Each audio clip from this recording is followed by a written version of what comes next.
Well, jeepers! You're listening to Smash or Pass. Hello everyone, welcome to another interview on the JayBee and Milly channel. I am JayBee and of course with me is Milly. Hi. We have Dan. Hi.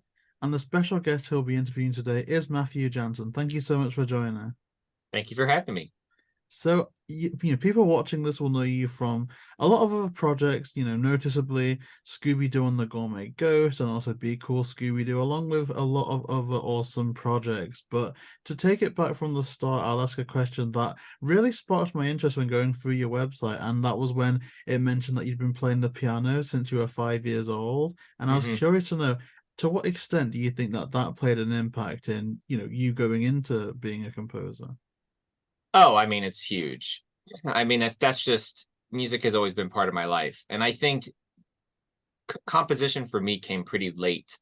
I mean, everybody kind of has their own story, but it wasn't really until college when I started to like legitimately think about writing music.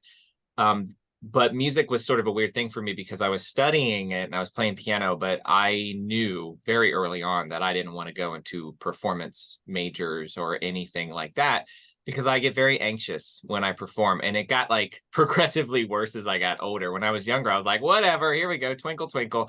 But like, as you get older, the anxiety of that, the memorization, the being in front of the audience to perform was just not me. And so I didn't know what I was going to do with the music at that point. And I was like, well, I think I'm just going to do something else. And I was good at math and science. So I went into engineering school. And then that's when I kind of like started to write music. And I'm like, oh, this might be something that I could get into. And obviously having piano chops and stuff is very helpful in sort of exploring, that world. Perfect. And like you said, I think, like you say, music's been a huge part of your life from an early age. I mean, was there ever any, composers or even media like movies or TV shows that you think kind of directed the love of music into the route that you ended up pursuing? Yeah, I mean, I think when in the early years, it was all about classical composers and like that was just my world. And I fell in love with Rachmaninoff is my favorite, like sort of classical composer. So I played like so many of his pieces on the piano, and that's kind of where my love was. And interestingly enough, it's a very like Rachmaninoff's very big and romantic sounding, and it's very close to like what a film score like sort of goes to. It like it's a natural progression in that direction.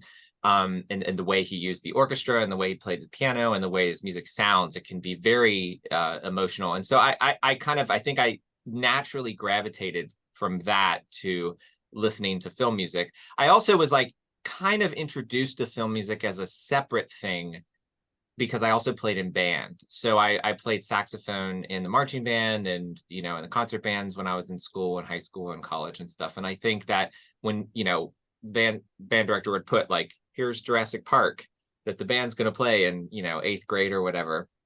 And so you got very used to seeing names like John Williams, Jerry Goldsmith and things up in the corner of a chart. And I think in the early years, I didn't equate exactly how all that went together. But then as I got older, then it just sort of naturally progressed to me, like wanting to listen to those composers and explore that further. And then there was a period where like that was pretty much my whole collection was like film scores. I would just kept listening over and over to all these different film scores, and it just kept widening in terms of the number of composers I was listening to. From, obviously it starts with, most people start with John Williams, but it led to Danny Elfman. It led to me listening to David Arnold and Independence Day, and like just like gradually just we did Thomas Newman. I mean, the list goes on and on. But that's where it all of a sudden became my vocabulary of listening to a lot of that. So it was kind of a progression from classical music and getting all of those things that were in my world in piano, and then it kind of led to listening to this more popularized version of that for these films and storytelling. So Yeah, and we also understand that you have a degree in acoustical engineering. What did this entail? Yeah, that was me. Not, I was at Purdue University studying engineering. So like I said, I didn't want to do music. So the next best thing, my parents were like, well, you're good at math and science and engineering. Like, that's a great, career. So I went to Purdue, and it's interesting at Purdue, they don't let you choose your area of expertise in before the first year. So you can't go to Purdue and be like, I'm gonna be a mechanical engineer. And they don't let you do that. They have what's called freshman engineering, or at least they did when I was there, where they basically said, you have a year to figure that out. So you're going to take mechanical engineering courses, you're going to take electrical engineering courses, you're going to explore and figure out like where your area of expertise is going to be.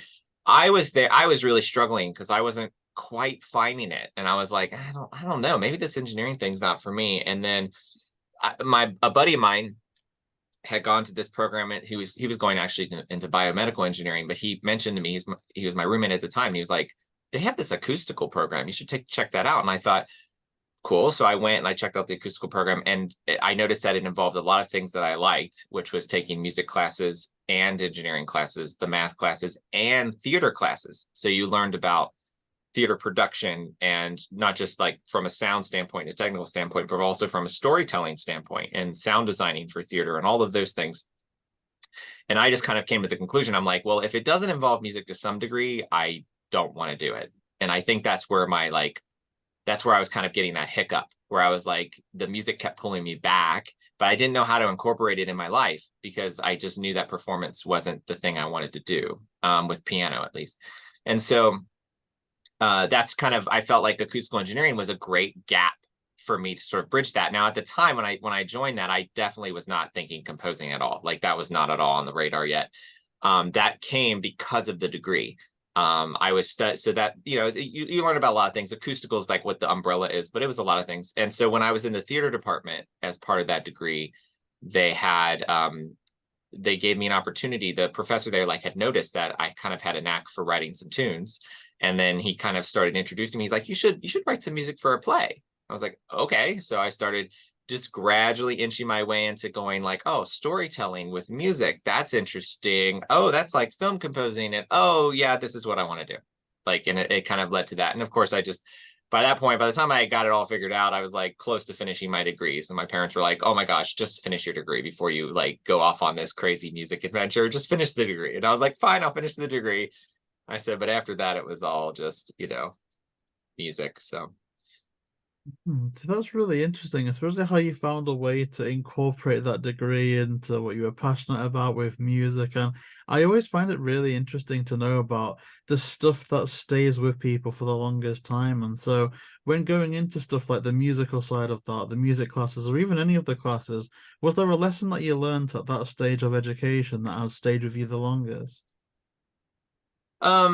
You know, I think for me, that whole journey was just about staying true to yourself. And it's like, it was hard for me to deny when you have certain passions that you want to pursue, you can try to put blockers up because there's a lot of things that will convince you not to do them, such as, oh, it's difficult, or, oh, it's very competitive, or, you know, or you're not going to make much money, you know, starting out. You know, there's a ton of reasons why people don't pursue some of the more outlier, you know, fields. And I knew music was a bit like that for me. And I think regardless, what I learned through that whole experience was I was just like, no matter how much I resisted it, I still had to stay true to what was really who I was. And that it became this thing where it wasn't about the uncertainties of it anymore, that those didn't scare me. I was just like, this is what I have to do. This is what I'm supposed to do right now. So I'm going to do it. And so I think I had to, my lesson was like, quit trying to be what, you know, you think you're supposed to be versus like being who you're actually like want to be. And I think that's just growing up, you know, that's just like, you know, I mean, when you go to college in your 20s and stuff, you're like, you're just figuring it out. And I think that was just the big lesson for me. And the more I got more comfortable in my own shoes, you know, and having trust in your abilities too. That's the other thing. You know, my composition career is all over the place because I didn't go to music school. And by the time I had decided to go into film scoring, I was just kind of trying to go for that now. And I didn't want to sort of sidestep or anything at that point. I wanted to just go for it. So I always had like kind of this imposter syndrome, you know, where it's like I'm going in and I'm like, oh, but I don't have the training and I don't have this, you know, doctorate in composition and things like that. But I just realized I was like, no, like you can learn this stuff. You can take classes, you can find courses, you can find mentors, you can do this. Not everything has to be so sort of by the book or what you think is the right way. It's just trust your gut and your instinct and learn these things the best you can with the resources that you have, and feel good about like your choices, and feel confident in your shoes, you know, and know that you have something to offer. And I think all of those things are like lessons I've had to learn along the way, because you have that severe anxiety about like, oh, am I good enough to do this, or should I be doing this, or whatever. And it just takes time to sort of get over those hurdles so that you can just be like, no, this is what I'm doing and I enjoy doing it and I'm getting better at it each time I do it. So those are really good answers, at the point where I almost feel like it's almost answered my next question as well. But, you know, kind of branching off of that a little bit, because that was such a good answer, in your opinion, do you think that there's any piece of advice that you could give to, say, aspiring composers that are watching this? Yeah, I think it's a piece of advice that I think a lot of people give, and I think that it was given to me. And I think that it's very true, which is that if you want to do something, in this case specifically want to be a film composer or a TV composer or write music, you have to write music. And it's one of those things that sounds really stupid to say, but you have to start doing it. You can't. A lot of younger people want to sort of place everything into like, well, I'll wait until a project comes to me, or I'll do it when this happens or this happens. I need something. Like, no, you don't need anything. You need to write, and write some more to get all of the junk out of the way. Like, creativity is one of those things that's like, when you first start, everything's new. And this is true if you're a novelist or anything that's creative, like everything's new. Like the first time you use that chord or that note or that instrument, everything's gonna be new. Everything's gonna be a new choice. You got to get through all that so that you get stuff under your belt, and your confidence level. See, a lot of people like sit around and go like, I'll wait for inspiration and all those types of things. I was like, no. Like in my job, you don't have time for that. You have to have craft, and you have to have skill, and you have to be able to just, you know, take 3 notes on the piano and go, and not get too bogged down with it because the episode's due in 3 days. So the thing about the learning part for aspiring composers is I was like, do not wait for someone at a film festival to come to you and say, score my short film. Like, do not wait. Sit at your computer and write music as much as you possibly can to get all of that beginner stuff out of the way so that you get the job under your fingers, because it just takes time. John Williams gives this advice on YouTube, like everywhere. Like he said, he used to say he tries to write like something each day. He's like, even if it's a bar, I do not adhere to this, because again, like I do write almost every day, but I have a family now and everything, so I'm not as. But it is like working a muscle. So it's like you can't just, if you're going to work out, you got to go for it. And it's like composition is no different. Like you have to sit there at your piano, you have to, or however your instrument is, and you have to use there's a book, I forget what it's called or whatever, but it's about the 10,000 hours. You have to get in a certain amount of hours before you can say you're an expert in something. And it's so true in the sense that you just have to get it under your fingers. So that with aspiring composers, just don't wait to start. Like, just start. You just have to go somewhere. I think YouTubers are the same way. They've said it all the time too. They go, you have to start making videos. Like, if you want to do this, you just have to start. You can't worry about like whether or not the video is good or bad, or or the lighting's wrong, or this, or whatever the reasons are. Like, you just have to start making them. Otherwise, you're never going to actually progress forward. So, I mean, that's some incredible advice. And I also, have been really interested in hearing about that step to what, your transition into becoming a composer. And according to IMDb, and, again, we're going off the dates that we've got from that, it says that your career started in 2007. So do you remember how you then transitioned into, beginning your first project as a composer? Yeah, I mean, I think my very first project as a film composer would have been like a short film with a buddy of mine in grad school, G2R Ramadan. And he made this, I think he made this short called Look at Me. He was interested in filmmaking, and he had, he was in the same program as me. He was also in a sound program. So he's like, you want to do the music for this? And so that was kind of the first like collaboration and kind of a fun thing. And I think a lot of people start there, is with short films, friends, or student friends or whatever. And that's kind of where that sort of started transitioning me into that. Now, getting to the point where it's like a paying career and stuff is a long, that's more of a longer involved thing, and it takes time and perseverance and patience. But you know, and you know, in this case, moving to Los Angeles to sort of start meeting people that would lead me in the direction. But I'd say probably that was where I started. But what actually gave me the first like bump probably into the industry was some competitions. So I had done, I want to say three. So there were three sort of competitions / workshop things that I applied for multiple times. I will add to any young composer listening to this. So when you get rejected, do not stop. It's funny, I applied. So the first thing I ever did was the Henry Mancini Institute, which I applied to and got into. And that's not a film scoring thing, but that was sort of my first experience in Los Angeles. And I like came out here, and a guy by the name of Patrick Williams, who's a very legendary composer. He's not with us anymore, but he was running this institute, and it was just incredible. And Alf Clausen was like one of the mentors on it too, who does The Simpsons.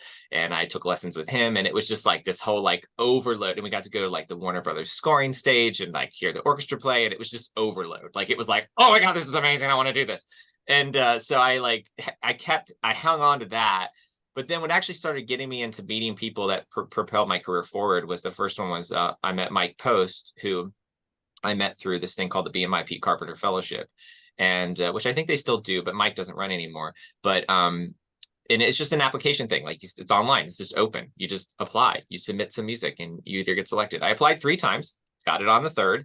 And then that's how I met Mike, who you know, so he let me work on a Law and Order episode because he was doing that at the time. And then he introduced me to somebody who had assisted for him before, and his name's Christoph Beck. And so he's like, you should meet him. And I was like, yes, I should. And so I met Chris, and nothing happened from that initial meeting. We just met and chatted, and I was like, okay, great. And then that kind of ended. And then I was like, okay, I got to get a job. So I got a job, and I was a page at CBS. I helped people into The Price is Right. I did that for about 6 months. And then Chris's studio ended up calling me one day and saying, hey, we need a second assistant. Do you want to come in? And I was like, yeah. So I quit CBS, and I started doing that. So that's kind of what got me into the world, is then assisting was like where I was like, oh, I'm doing this now. Like I'm like I got to really observe like how it all was made. I saw many big films go from start to finish under Chris's studio. But then the third competition that actually propelled my career forward to me getting solo work was the ASCAP Film and Television Workshop, which is another competition here in the US that is sponsored by one of the royalty organizations that is another just like mentorship. You apply again 3 times, got it on the 3rd, and finally got in. And you know, from there I started meeting more people. So that's kind of where it just kind of progresses forward. So. Oh, that's amazing. And like you say, you've certainly worked on some incredible projects, and we're really excited, as you can probably tell from the background, to talk about some of the Scooby ones. So you worked on some of the music for Be Cool Scooby Doo, and yes, I've got to ask, before doing that, how familiar were you with the Scooby franchise? Well, very. I mean, you kind of grow up on it. I would say that the original series was always on television here somewhere. So I grew up knowing this. I knew the characters. I knew the whole premise of the show. I wasn't like watching it all the time. Because I think I was like, I call myself a Disney afternoon child. Like I think it's like I was always like coming home from school, and there was this like Darkwing Duck, Chip and Dale Rescue Rangers. Like there's this like series. Scooby wasn't involved in that, but it was always on at some point. And whenever it was on, I always stopped and watched it because I always loved the premise of it. I love the mystery of it, and loved the solving of the, you know, the mystery. So I was very familiar with it, but not super familiar with it, which I prefer when I start on projects, because otherwise I'm like super intimidated by them if I know too much about them, which is something I've experienced recently on a show. I work on a show called Tiny Toons University, and I was very intimidated by it when I started because I was very familiar with Tiny Toons, because that was like right around the time I had when I was growing up. But yeah, so I was very familiar with Scooby and the whole premise of it before I had even gotten involved with Be Cool. So how did your work on Be Cool Scooby Doo actually come about? Oh, so that, well, going back, so when I worked for Christoph Beck, his lead assistant at the time was a guy by the name of Jake Monaco. And Jake was just I was there with him for a while, and then I actually split off from Chris, and I worked for one of Chris's sort of studio mates, who also was a composer named Mark Killian. But we were all in the same building, and we were all really good friends. And right around the time Jake was sort of transitioning out of assisting and getting work of his own, and one of those shows was Be Cool Scooby Doo, and he had started on it, and he had called me up to ask some questions about television, because I had done more television at that point, only because I had done all these television movies. Now, Jake had a way more experience in films. Like, he had done so much stuff with Chris, countless films with Chris, and a super talented composer. But he was just asking some general questions about television. And he's like, hey, do you want to like contribute some music to the show? And I was like, yeah. So it started this sort of like relationship where I did what they call additional music for the show, where, because it's shows are an enormous task to do. And so you always need help. Sometimes you get the flu, and sometimes your life just comes at you, and the schedules are relentless. And so, you always have a team of people to sort of help you out. And so, at that point, when I had hopped on Scooby Doo, like, he had already had the sound figured out. He had the main theme, one of the main themes figured out and everything. So he's just like, here. So it was really just that sort of like friendship that I had from that assisting, that he kind of brought me on board. And he knew I had a lot of writing experience from television as well. So he brought me on. I forget which episode it was. What was the first one? It was an Aztec episode. And it went well. Like, so then he kind of tries you out, like, with your cues. Like, I did a handful of cues, and then if they get approved or what the producers are thinking, and then he kind of always filters through Jake, because Jake is the one it's his show, so he's responsible for it. So he comes through, and he noticed my cues were doing well, and he said, yeah, you want to stay on the show, and we'll just continue to collaborate here and there when I need you. I said, great, so let's do that. And so it just started this collaboration where I got to contribute some music to many of the episodes. And it was actually also the first time I worked in animation, and I was really thankful for that gig, because it did open my eyes to it. And I was like, oh, I really like animation, which, as you can probably see from my credits, that sort of led me to pursuing animation pretty heavily from that point on, because that's where I was like, I love this kind of writing. I like these kinds of stories. I like working with animators. That's just a really fun, like, there's just something about an animator showrunner who, they're kind of the same cloth, except they like to draw, but it's like a same idea. Like, we're very creative, we're very artistic, and it's like we're just of two different worlds. And I just always liked animation and animators. So that's kind of how I got involved in it, was just with Jake being my friend, and him sort of asking me to come on board. And it was a fun ride. And I love Be Cool.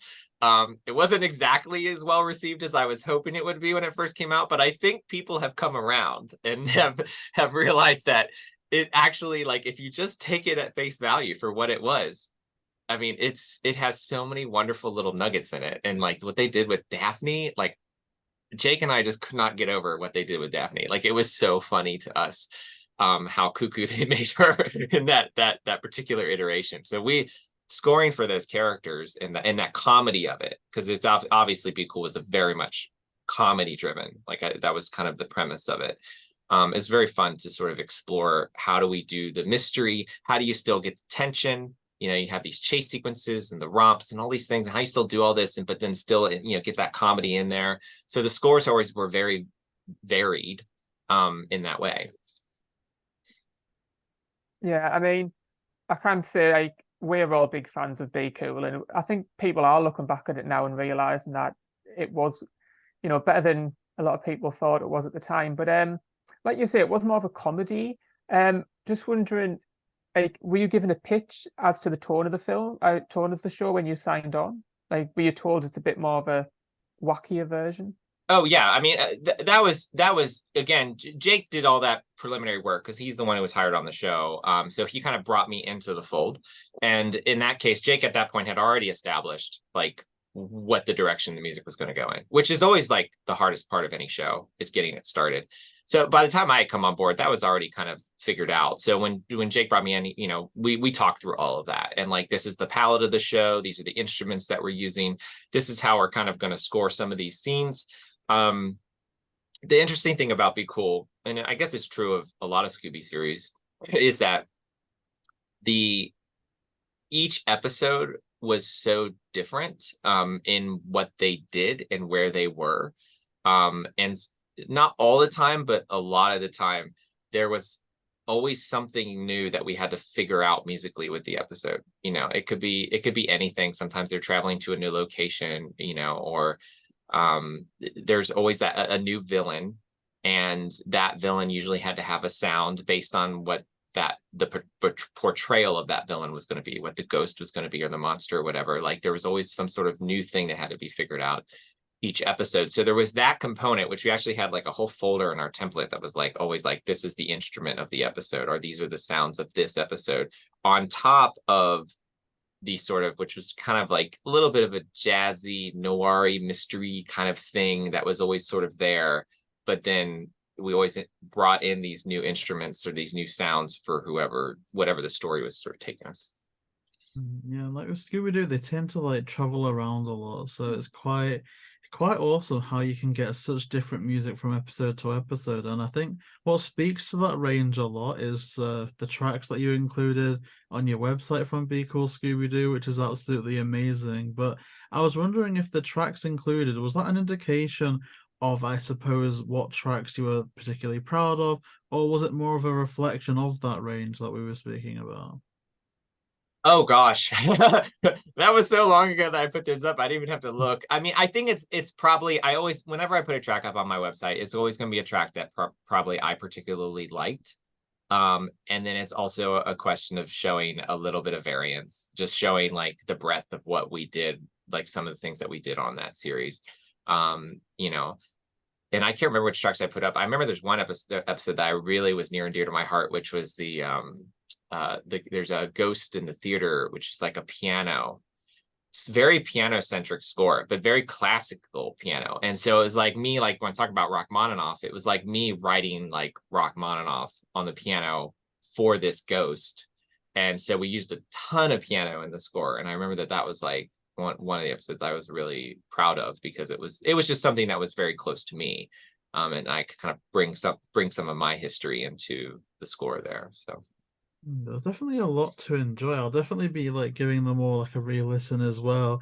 And a part of me is like, I wish that I could do that across the board, because I'm someone that whenever a new movie comes out and I resonate with it, I'm always like one of the first people to go onto like an iTunes and get the soundtrack, or go into we have a shop here called HMV and get the soundtrack there. But I think Warner Brothers are a bit hesitant to release stuff like that quite a lot of the time. So with all the music that you worked on for Be Cool Scooby Doo, is it a case where you have access to all of that and that's still on file in case they ever did hit you up and want a soundtrack, or is that, say, in a Warner Brothers vault somewhere? Oh no, I mean, we have all the files and stuff. We're not going to be so, as with most gigs, it's called work for hire. So essentially they own the music, we write it, they then own it. And we get credit for writing it, but we don't own the file. So that means that I cannot personally put a soundtrack out there or do anything or just hand out cues to anybody. You know, that's just not it. But we of course have all of our archives and our files of what we have worked on. And that's happened. That happened. We did that. I did something for Warner Brothers this Aquaman series, which unfortunately does not exist anymore. And that's a longer story. But I went to them and I said, because I thought there was a lot of like variance in the score that I was like, this could make a soundtrack. This one could actually do something. And so I approached Warner Brothers and I said, can we make a soundtrack? And then they said, yeah. So sometimes it's also that, like, sometimes the composers can approach them and go, hey, I would like to create a soundtrack for this.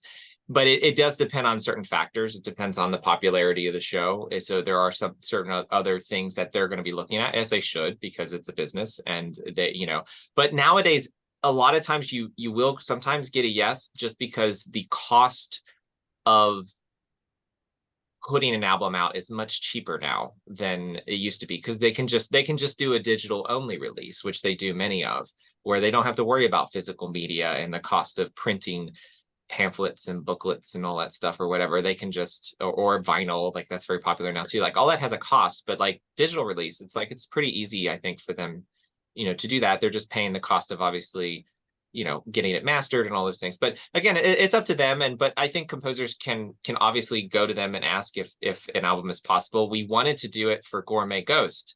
We actually requested it, but it just didn't end up getting pulled through. So, you know, sometimes you get a no and sometimes you get a yes. Well, there's certainly many Scooby projects that we would love to see a soundtrack for.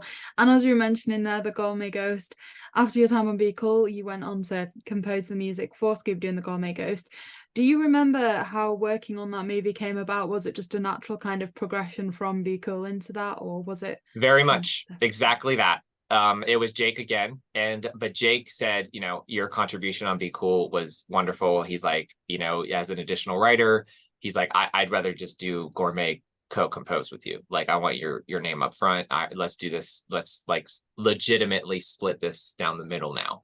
And I said, sure, that was great. So it was a natural progression where, you know, he was very generous and looking at my contributions on Be Cool and going, hey, I think the next one we should do a co. And so I was like, great. And so let's do that. So he talked to them and they all agreed, and it was wonderful. So I got to be involved then at that point. So we started from the beginning, and I was going to the meetings now and having more direct contact with the producers and stuff, and that was great. And so that's kind of the natural progression of how we ended up sort of doing Gourmet Ghost together. That's amazing that you say that progression and everything was acknowledged as well for you to be brought in earlier on this project. And with that in mind, with you being brought in at an earlier stage, with, you know, how you approached the Gourmet Ghost, was that different to how you approached Be Cool? Was it different because it was a, you know, a movie as opposed to a series, or, you know, differences like that?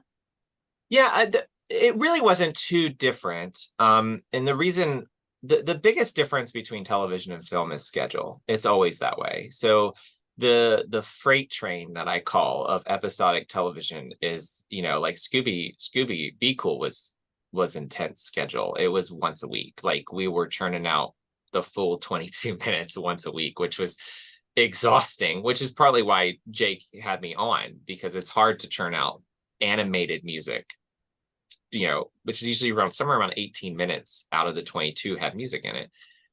So that's probably the biggest difference. Gourmet Ghost was a little bit more relaxed in its schedule, which was very welcoming. So it still had points that we had to make. So they split up the movies into acts. So it's almost like they're kind of like small episodes that we score. There's act A, B, and C. And then, so and mostly that just has to do with logistics. And when they get animation back from, in this case, their overseas partners. So a lot of times when they get animation back, they get it in chunks. And so when they get the chunk back, then we score it. And then while we're scoring that chunk, the next chunk is finishing up animated and edited. And then hopefully by the time we're done with the first chunk, we get us the next chunk. So, but it was a little bit more spread out. We had more time, and we recorded some live musicians on that one too, I remember, because we had that time and the budget to do that. So we brought in a violinist to do some of the colonial like stuff, and we brought in a woodwind player and played around with that. I think it was a bassoon, and then I think we brought in a sax clarinet player too for that, just to spice it up, just give it some, you know, some more flavor in the overall track. So yeah. And so when it came to sort of composing the music for a particular scene, how much were you given in terms of a description for the scene? Did you get to see it without music first, or were you just told what the scene would be about? Oh no, you always get the scene. So we, you know, there is this thing now where people are sort of getting brought on super early at the script phase, and maybe you'll write some tracks that will then eventually be used by an editor to sort of put in. That doesn't happen as much in the television world just because it moves very quick. But we did, just to give you an example, the two different experiences. So like on Gourmet Ghost, we were brought in after animation. So like I said, like when Act A came in, the animation was there. It was color animation, like what you would see on TV. So at that point, we just take that in to our system and we score those scenes as is. Like there's no, you know, and of course we go through with the director and discuss like where music's going to enter, where it's going to exit, what the emotion we're trying to get with the scene, like what we're trying to accomplish with the music. All those discussions are had. That's called a spotting session. You write all this stuff down and then you go and you score and you do it straight to the video. to double on a project that wasn't Scooby Doo, just to give an example, when I did Aquaman, that was different because that director or showrunner particularly liked having music early. So they actually brought me in during outlines, even before anything was boarded, which is extremely early. But they brought me in, and so I wrote 20 minutes of music. Like I came up with an Aquaman theme, a Mara theme, and all these things. I just kind of went down the list, and we came up with all these themes. And then reading the outlines, which is literally just a Word document in paragraph form that basically summarizes the entire show. And you read it and you look at certain scenes and stuff, and you go, "Oh, okay, we're probably going to need this kind of music for this kind of scene." And so I'll just write it, and then you just don't even think about it. You just go. It's very freeing and fun. So I wrote about 20 minutes of music for him, and then I gave it to him. And then when the animatics were starting to be made, when they started boarding it and putting it all together and getting the sequences together, he would then start just putting the music in, just editing it in like rough, and just sort of getting a vibe of the whole movie. So then by the time that color animation came back, he had scored, in a way, the whole movie with these tracks that I had done. So then my job at that point was to go in, and there was still a lot of original music to be written, but there was a roadmap there, and it was all my music already, which was very unique experience to then go in and go, okay, this cue can stay the same, but this one's going to be edited, this one's going to have to be extended, because not everything, worked. But, it was kind of an interesting process to have that much time to figure it out. Gourmet Ghost is different. Gourmet Ghost is more typical process. They don't do that often. The Gourmet Ghost is like, no, here's the picture, go. Come up with your themes and start writing. So Yeah, it's interesting to hear just how different like it can all be. And I know we've discussed obviously Be Cool Scooby Doo and Gourmet Ghost, how different they were being a show versus a film. Was there anything else sort of behind the scenes, like little tidbits that you noticed yourself were different between going from a TV project to a film project? Not those. Doing those two projects were extremely similar. It was just, it felt like you're just like sort of just riding a bike with Scooby Doo, like in that way. Like we just kind of picked up where we left off. I think the biggest challenge when you work on the property again, or any property twice, is how to stay original. So it's like we had established so much and Be Cool about how we do certain things. So you kind of have to undo it all and then redo it. So it's like, you have all these musical devices you're very used to using for 52 or whatever episodes, and then all of a sudden you're doing this whole new Scooby property, and you're like, oh, how do we kind of undo what we like? We don't want to just do Be Cool again, like, and how do we undo that and sort of then redo it in a way that's like new? And how do we come up with a main theme that still has a sleuthy vibe, but isn't the same exact thing that we did for Be Cool? So that's always the challenge, is when you're sort of doubling down on another property. It's like, well, how do I do it differently this time? And so that, I think that was probably the biggest thing that I remember. Gourmet had some help along the way, because it was like the story really did help us separate ourselves, because they had this whole like colonial thing going on. So there was this kind of American music, American-esque, like Copeland-esque music that we had there. But so we had like this, this was Jake's idea, but it was a penny whistle, like a fife, like kind of thing. And he wanted to like warp it so that when the ghost came in, like, you hear this weird whistly like thing. And so he would like sit there with a microphone and this little whistle, and like at this mic, just getting the weirdest sounds. It's almost like if you were to give this instrument to a third grader, what would it sound like? It'd sound like that.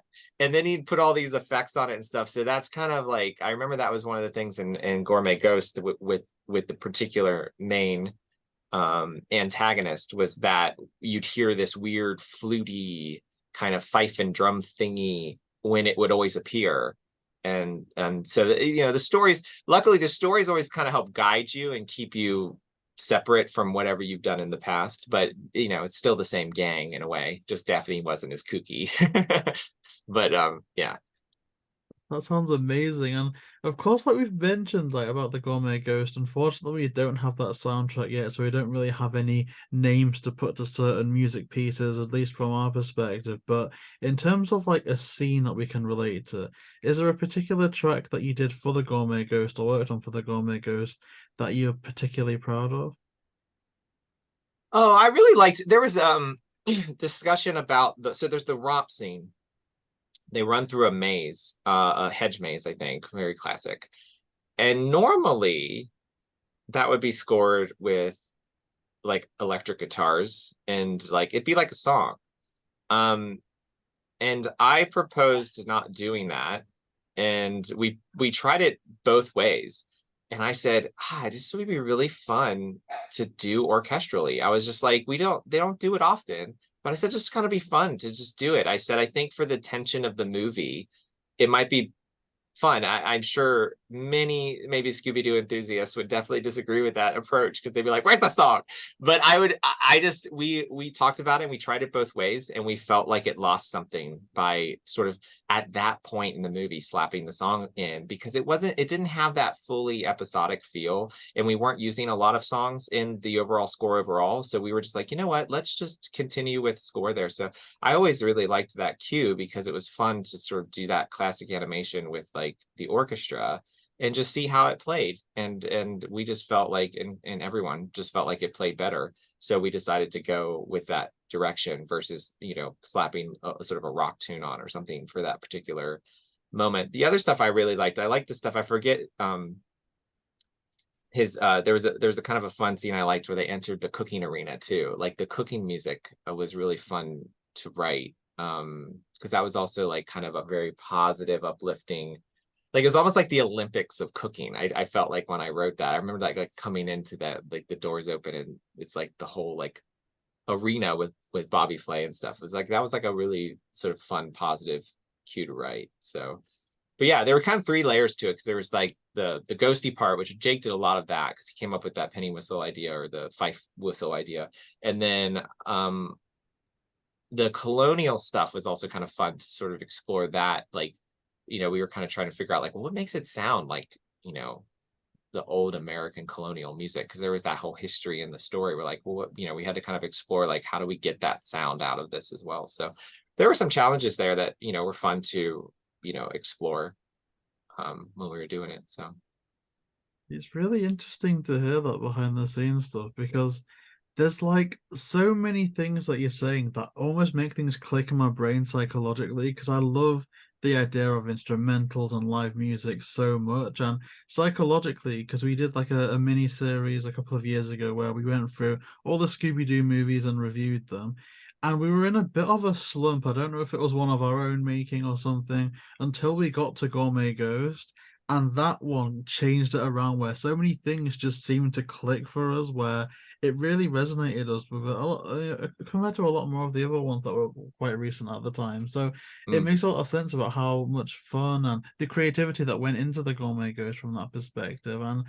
I'm going through Gourmet Ghost and also Be Cool Scooby Doo. Is there one particular memory from working on the Scooby franchise so far that is your favorite?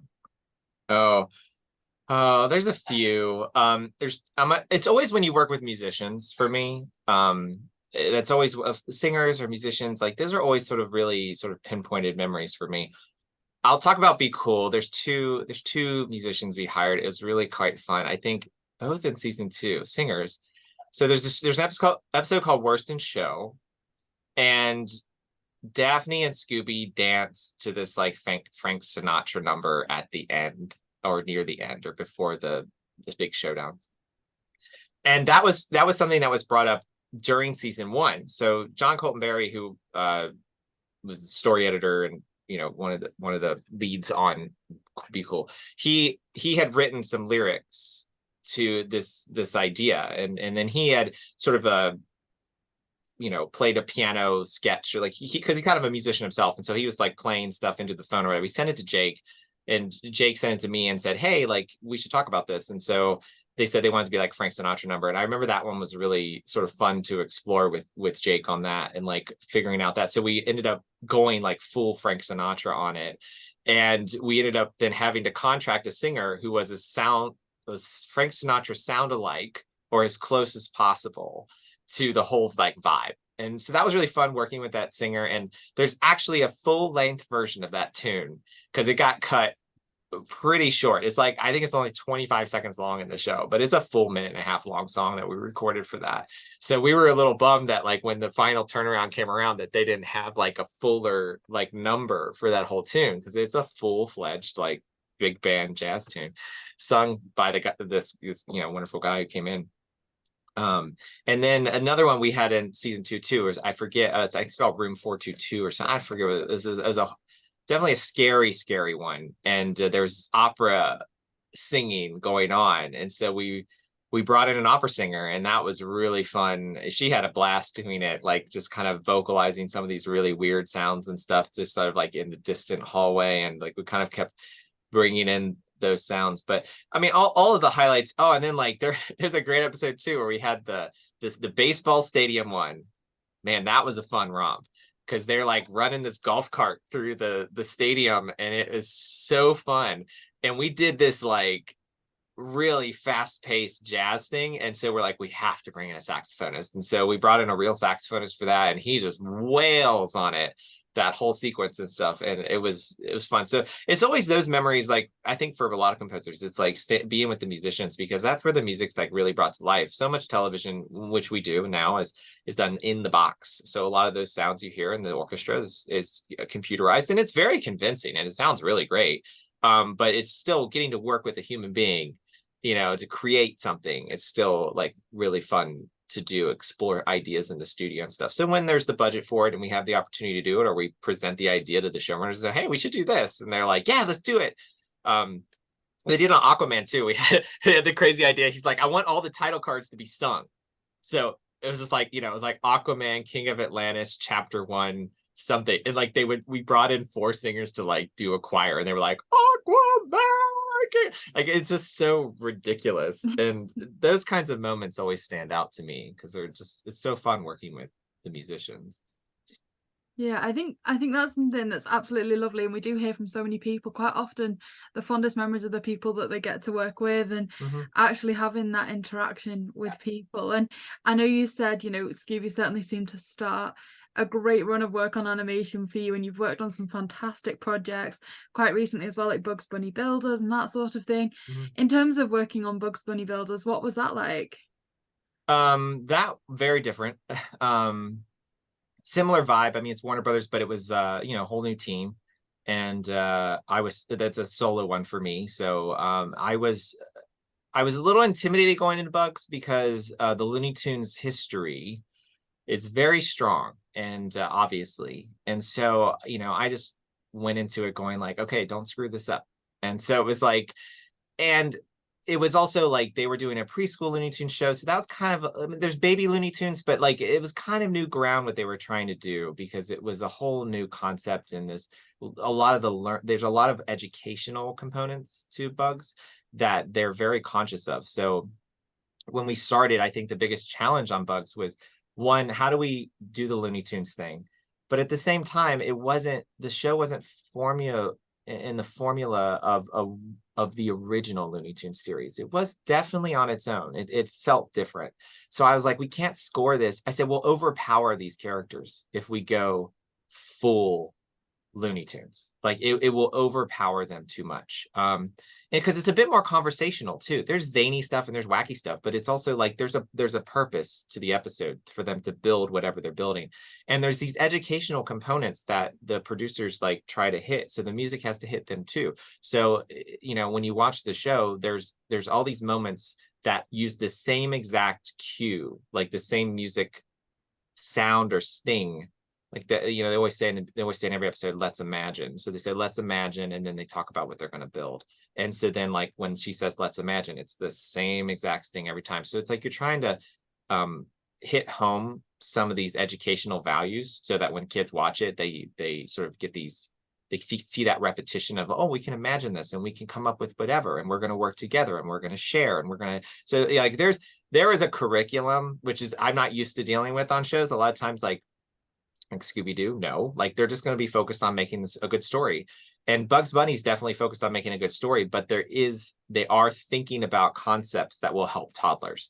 And so that was probably one of the more interesting like facets of working on Bugs, is like, how do we do that and harken back to this classic Looney Tunes sound that's going to work for, you know, this show.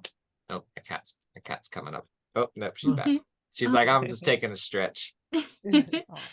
Well, I certainly think that was a balance that the show got absolutely perfectly. Like you say, there was certainly thought process that went into it, but it turned out absolutely brilliantly in the end. And in terms of looking at the future and projects moving forwards, are there any upcoming projects that you can discuss at all? I cannot, but there is one that's coming. It's very exciting, but I can't talk about it. But the only thing that just came out that I finally am allowed to talk about was Tiny Toons, which took, gosh, I was on that for so long. We weren't allowed to talk about it. But yeah, it finally came out. The first 10 episodes came out on that, and they released the main theme again, which I got to record, and they let me have a 40-piece orchestra, which was just insane. And a joy to do that and conduct. And you know, that original tune was written by Bruce Broughton, who is someone I admire, as most people do. He's like the real deal. Like he's just very, very experienced and good and technically very proficient. And he's also just somebody who just gives back a lot, because he's a big educator too. So anyway, so I was very nervous to step into those shoes. And when they asked me to do the main theme for that, I was like, oh, I was excited and completely and utterly terrified to touch that at all.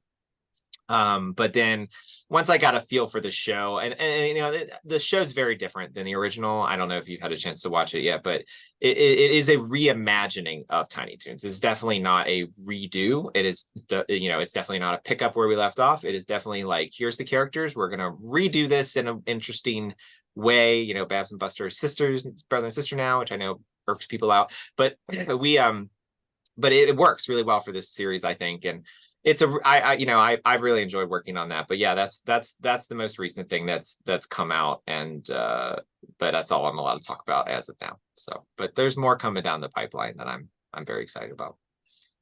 Well, we look forward to hearing all about them. And for when you finally can talk about them, where is the best place for people to keep up to date with your work? Yeah, I try to keep my website updated, you know, MattComposer.com or mattcomposer.com, and then IMDb, which also continually lists it. Usually once it finally goes up there, that's my cue to talk about it.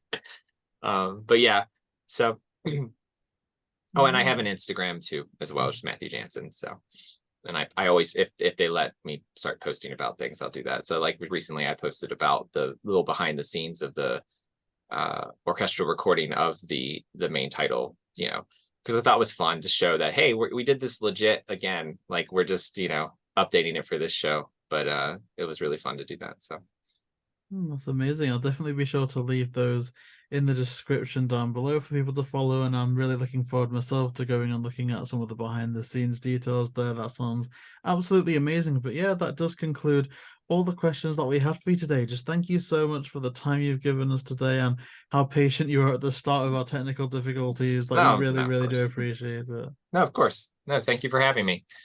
Thank you so much. And for the audience, thank you so much for tuning in to another episode. You can find all of ours and Dan's social links in the description down below as well. And if you do want to see more, then please like, comment, and subscribe, and we'll see you next time.